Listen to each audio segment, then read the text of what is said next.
Welcome to the Restoration Rundown. We've got a very special episode lined up for you today. It's somebody that I've been working with very closely for the last few months. And if you're familiar or if you haven't been living in a cave, she is the editor-in-chief for R&R Magazine, taking on a huge role with R&R, but making huge strides, fixing some things and really getting R&R out there and really helping out the restoration industry. So I want all of you out there to help me, join me in welcoming Kayla McGowan from R&R Magazine, the editor-in-chief. Can I just call you Chief? Is that okay? That's totally fine. Thanks for having me, Ben.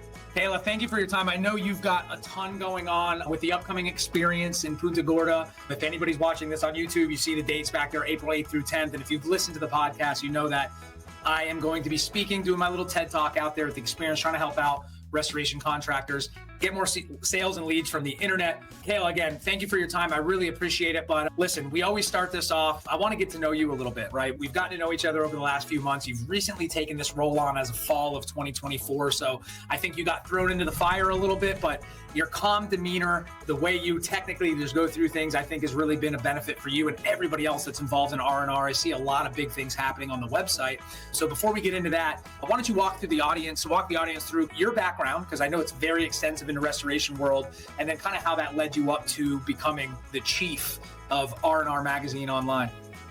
Yeah, for sure. So I stumbled into this industry, as many of us do if we are not born into this industry. I started at the IICRC. I was there for about 7 years or so, and I just kind of really fell in love with this space, right? You know, it was not just a job. It was something that I became really passionate about, from, you know, what our techs are doing in the field to what our volunteers do to bring standards to life, certifications. I mean, I got to know ISSA and RIA and all of these great organizations within our space, and it kind of just grew on me.